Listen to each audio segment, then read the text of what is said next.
Relationship advice. Update 2. My female 33, fiancé male 34, found out I pay for my parents' health insurance and said they are financially abusing me. Original post. My fiancé male 34 and I, female 33, have been dating for 3 years and living together for 1. We've been loosely saving to buy a house, and about 2 weeks ago, we decided to sit through our finances and try to draw an actual plan to see if we can save money more consistently and whatnot. As expected, we had a few disagreements on what expenses we should cut, but nothing too big, until he found out I pay for my parents' healthcare insurance, and we have been fighting about it nonstop since then. His main point is that my parents don't need it since our country has universal healthcare, and if they wanted insurance, they could pay it themselves. Although this is true, the public healthcare system is known for being overcrowded, and it can take months until you see a doctor. My dad has diabetes and a heart condition, and I'm afraid he wouldn't get the help he needs fast enough. It's also true they could pay for it, but not without some sacrifice. They're very middle class, and they would probably anyway because my dad is the stoic type. His refusal to get insurance was the reason me and my brother decided to pay for it ourselves. Fiancé also argues that's unfair to spend so much money on them when we're trying to save everything we can for the house and is cutting all of his extra expenses. But the fact is that, even with insurance, I'm still saving more than him because I earn more. He thinks if I redirect this money to our savings, we could buy our house faster and with less sacrifice, which means he could keep some of the extra money he's putting on the house. I'd rather wait longer if I have to, if it means I can assure better care for my parents if they need it. Plus, that way I'd be paying for more than 2/3 of the house, and I already pay for most of our rent. He thinks I'm being selfish. I think he's being selfish. But what we've been arguing mostly about is he says my parents are taking advantage of me, that they are abusive and controlling of my money, and that I can't start a new family if I don't let go of them and cut the cord. I admit I'm close to my parents. I call them every couple of days, and I used to see them regularly before the pandemic, which fiancé says it proves I'm emotionally dependent on them.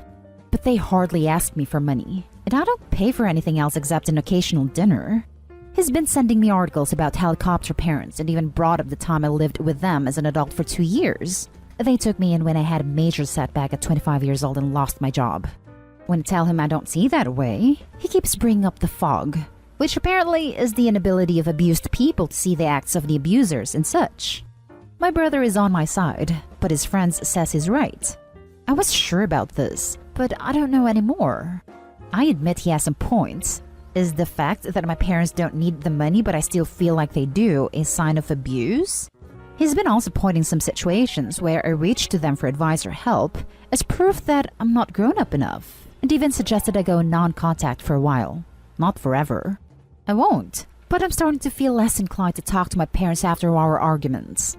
Has anyone been in a situation like this? What did you do? Now for the top advice before reading the first update. I lived with them as an adult for 2 years. They took me in when I had a major setback at 25 years old and lost my job. Your parents had your back when you were in your toughest spot at age 25. That says everything about how much they should mean to you. Your fiancé is talking crazy talk telling you to go no contact with your parents. Plus, that way I'd be paying for more than 2/3 of the house and I already pay for most of our rent. The real issue is your fiancé feels less of an adult with your contributing more financially. I can't start a new family if I don't let go of them and cut the cord. Are you two planning to have children? Is your lifetime goal to have children? Because if you are blindsided by what your fiancé thinks about money, there may be other issues you are overlooking. If having children is your lifetime goal, I advise freezing your eggs to give you more options. The real issue is your fiancé feels less of an adult with your contributing more financially. Yet, he is prepared to allow her to contribute even more financially so that he doesn't have to contribute as much. Girl, this man wants all your money to go towards the savings. You already pay for everything. He wants all the money in the savings. Do not freaking do that. That's a huge setup. You make more than him. He wants the extra money in the joint account. You spend too much money. Do you not see what he's doing? Yikes. You have to watch your back with your husband, since you make more than him. Do you guys have a prenup? We're not married yet. We haven't discussed prenups or anything, but the house is going to be in both of our names. He didn't strike me as a gold digger. He's quite moderate in his spending. But they never do at first, do they? I'll keep that in mind and maybe talk about the prenup after we solve this issue. Thanks. Info. How much does healthcare insurance cost relative to your net income? Info. What is the difference in salary between you two? It does not seem like you're being financially abused. It seems like you recognize that family members help each other. When you lost your job, your parents helped you out. Now it's your turn to help them out. This is not about money for extravagances. This is about health. You should not get married or buy a house together until you are on the same page regarding your finances. I make a bit less than 3 times what he makes, and the insurance costs about 7% of my free income. I don't know how to say it. It's what I get after taxes. It means we may have to save for a bit more time, maybe a year more, if neither of us get any raise. And I would also be fine if he says he doesn't want to put all he can and save some for something he thinks is important. But his issue seems to be more about where the money is going than how much is it. I'm rethinking that after all these comments about him being interested on the money though. Now for the first update. We had agreed on a truce so we could spend holidays in peace, since we were isolated and it was going to just be him and me. Christmas was relatively okay, but the next day my mom sent us some leftovers from their dinner, which turned out to be a full meal that she clearly cooked for us. Fiancé got pissed about it. We argued once again about my parents being controlling. He said they couldn't leave us alone to even have a holiday in peace, and how I wasn't grown up enough to make myself a dinner and my mom had to send food. I'm not a great cook, but I get by and I did make us dinner the night before. I never depended on my mom to feed us. But he brought up other occasions where my mom had sent us food, and that's not something you do for adult children. He also said he can't trust me with the money after what he found out and insinuated he would be the one in charge of our finances once we got married. But he backed off when he saw how mad I got. Long story short, we argued for a couple more days about it, and I ended up leaving the apartment. We didn't officially break up, but it's been several weeks and it looks permanent. He reached out a couple of times to see if I had come to my senses, but every attempt at a talk turned into another argument, and I'm just tired. I rented another place and haven't told anyone about what happened yet, but apparently he did, because I got some nasty messages from a few of his friends. So I guess he already made up his mind. Most of my things are still at the apartment, I hope, so I still have to figure that out. I'm just living day by day. It's hard wrapping my mind around the whole situation because it doesn't make sense to me. It does not seem like a good enough reason to break up a 3-year relationship, but it is what it is. Thanks to everyone who helped me on my original post. I guess you all saw this coming. Edit. Some people came up with the fair point that this is only my POV, which is true, but I don't have a neutral third party to ask about it, because the only people I think know what's happening are my brother and my fiancé's friends. So, not really unbiased. But there's an important thing that I left out because I don't want to think is the reason for all of this, but maybe it is. My parents are not my bio parents. My mom is my bio mom's sister, who looked out for us when things got bad at home, until she took my brother and I in when I was a teenager. Bio mom is an addict, in and out of the picture, but mostly out for the past 10 years. I lent her money about 5 years ago, and I know I'm not ever seeing that money back. I know my brother did the same on a couple of occasions. Does that change everything? Most people are saying it's a normal thing for parents to do, but maybe it's not normal if they are not your real parents? Maybe that's what bothers my fiancé. I never asked because I'm afraid of the answer. Also, he knew about the money I gave my bio mom, so he might see it as a pattern of me freely giving money to my family? Just to be clear, he never said any of it, although I think that's what he meant when he said I can't be trusted with money. But I got so mad didn't delve into the subject. I'm very aware that because of my background, I'm prone to be in abusive relationships. I'm just trying to figure out if it's my family or my significant other. I'm also aware I need to go back to therapy. I stopped during COVID. That was a mistake. Now for some advice before reading the final update. He reached out a couple of times to see if I had come to my senses. Answer should be, yes, we're done. Yep, up along with being a good girl. This is a typical abuser language. You make 2/3 of the income, make most of the bills, and he can't trust you with money? The only person here who is being financially abusive or controlling is him.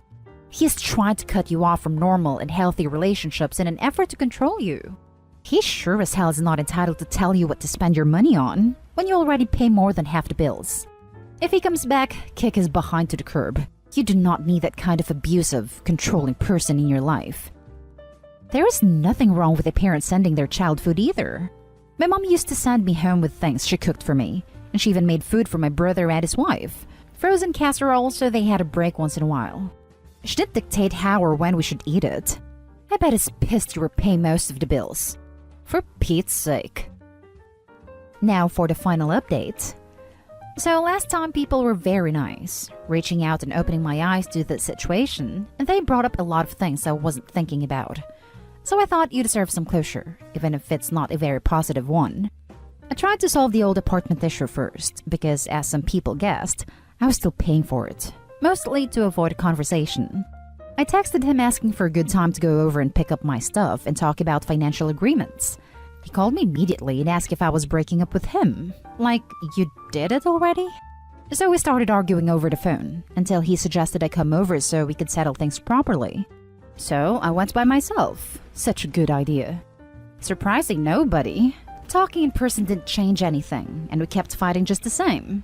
Except he was becoming more and more aggressive because I was standing my ground on us breaking up. He said some pretty harsh and defensive things, which he never did before. And it hurt, but only confirmed my decision. Until he said that he talked to my brother about us, and that totally set me off. He said my brother agreed with him that my parents were overbearing and even agreed to back off for a while to let me grow up. I guess he thought that having my brother on his side would convince me he was right. It was such an obvious lie, but I was suddenly filled with utter terror that my brother shared his opinion about me, or would want to get away from me, or I don't know. I knew it wasn't true, but at the same time, the mere idea for a world where this would happen completely shattered me. I don't know. Anyway, I started to hyperventilating while he was talking, and since I was unable to respond, he just went on and on about how things were going to work from now on. It was things I don't want to repeat. At some point, I just dissociated, like I used to when I was a kid. The abuse got really bad, and can't remember almost anything after that. All I remember was pressing the phone on my face really hard. Apparently, I called sister-in-law at her work and didn't say anything, so she sent my brother to check on me, and he took me to the hospital. I'm getting better now, but I'm having a lot of PTSD episodes. Mostly I'm having a hard time accepting how he could be so manipulative, and I never knew. My brother and sister-in-law think he set me off on purpose, as he knew my past and all my triggers. I don't want that to be true, but I have a flash of memory where I'm crawling away from him because I couldn't speak, and he just sort of laughed and kept talking. I know memories from dissociative episodes can't be trusted though. I finally went to the older apartment over the weekend again with my brother and his friends and took everything that's mine. My ex was nowhere to be seen, and it looked like he hasn't been over in a while. This week I'll talk to the landlord about the rent, and my brother is helping me deal with our joint account. We don't have anything else connecting us, so I think that's it. I've been on medication, which I hate, but I like to think I've overcome worse scenarios. I guess at the end, my ex kind of had a point about me being emotionally dependent on my family. He just missed the target. Thanks to everyone who gave advice and tried to help. I won't be updating this anymore. Now for closing comments. I'm so sorry he treated you like that. Give your sister-in-law and brother and especially your parents a hug as soon as it's safe. You should feel proud you stood up so well. Stood up for yourself and for your family. Your ex had no point about you being dependent. He was just trying to bring you down and isolate you. Having family to lean on during a difficult time like this is a completely natural thing to do. None of those things he said had any basis in reality. I'm very sorry this happened to you, but you're already moving on and doing a great job. You are stronger than you think. Good luck. I read all of your posts, and I'm so glad you have such a strong and supportive family structure. I'm also glad you didn't let that little turd ruin your relationship with your amazing supportive family. I hope things get better for you from here. Thank you so much. I hope so too. My brother and sister-in-law think he set me off on purpose, as he knew my past and all my triggers. And he was laughing at one point? He's a sociopath. File a restraining order now. Well, I can't be sure about that. I don't have a clear memory about it. My first thought is that it was a fight that got out of hand. He hasn't contacted me ever since. Now for the last story. Father-in-law is living with us. It's driving me crazy and slowly destroying my family life and my mental health. Bit of background. Me, female 30, live with my long-term partner, male 30, and our little boy. My partner's parents moved back from abroad last year, and they were staying with my partner's brother, sorting out where they were going to live. And then in October last year, they had a huge fight and decided that they were going to separate. My partner's brother chucked his dad out and allowed his mom to stay, and we were not given any choice but to take his dad in. I have never really got on with his dad, and I didn't want his dad to stay with us as I knew that things would end up how they are now. His dad has savings and a small income, so could afford to rent a small place somewhere, but my partner would not let his dad do this. I was overruled when I said that I didn't want him to stay. My partner said that as soon as his dad gets a job, he can find somewhere to live. But he is being unrealistic in the jobs he wants to get. His dad has now been with us for 4 months, and there has been mounting problems ever since. His dad is very controlling. He has tried to take over all the day-to-day running of the house, which I have kicked back at, as it is not his house. I'm not against him helping out, but not to take full control. His dad also likes to stay up for the majority of the night, so sleeps until at least midday. Luckily, my son is still able to go to nursery during the week, but we have to try, I don't bother anymore, to keep him quiet at the weekend so my partner's dad can sleep. He undermines us constantly with our little one. For example, we will ask our little one to do something, or he will be in the process of doing something, and my partner's dad will distract him or try to get him to do something else. He will tell our son not to listen to mommy and daddy. He will also get our son to break the rules, such as no throwing balls in the house, no sliding down the stairs, and other things like that. He has also got a thing about our son being underweight. Our son is not underweight. He is a healthy, very active petite kid who eats loads. However, he is trying to take on a role of getting our son to eat. I am furious, and I have discussed this with my partner, and he doesn't see it as a problem. But I am so annoyed, as it is not his father's place to do anything. So ultimately, I am frustrated, angry, feel like I'm being judged constantly in my parenting skills by his father. My mental health is suffering. My relationship with my partner and my child is suffering. I feel like I can't be the mom I want to be, as I constantly feel anxious and on edge. I feel uncomfortable in my own home. I don't feel like I can relax. I have spoken to my partner a few times now about it, and he just tries to blow me off most of the time, and that he doesn't understand where I'm coming from. That a lot of it is just in my head. That his dad is trying to find a job, etc., etc. It came to a head last night where we had another massive argument about it. I don't think I can even be in the same room as his dad anymore, as I don't think I can control myself, as I just want to tell him to get out of my house. It has got to the point where if I never see my partner's father ever again, it wouldn't bother me. So where do I go from here? I have thought about leaving, but I don't want to leave my child or uproot my child from a normally fun and loving home. Now for the top advice before reading the little update. Sit down with Hubs with father around. Tell Hubs you can't live this way. If you have family you can stay with, take the baby and go relax for a bit. Get a hotel if you need to. Let Hubs know you will be back when father-in-law leaves. Father-in-law doesn't plan to leave, and I think you have a sense about that too. The fact that you weren't even asked and shut down several times about him to leave isn't okay. Also, this isn't a loving, fun home. Baby has a mother whose mental health is suffering. Baby has a grandfather who undermines mom at every turn. The fact that you weren't even asked and shut down several times about him to leave isn't okay. Yeah, that would be such a major deal breaker for me. Her wishes were totally ignored in a marriage. Sounds like the husband is an a-hole that doesn't care about her opinion. You don't have to go through this. You are a second-class citizen in your own home, like a child with no say. On the top of that, your authority as a parent is being demolished, which is very bad for the kid. And your role as an equal in the house is gone. For all that, I'd tell your husband that you can't take it anymore, and that if by Friday morning father-in-law is not out, then you and the kid will be out.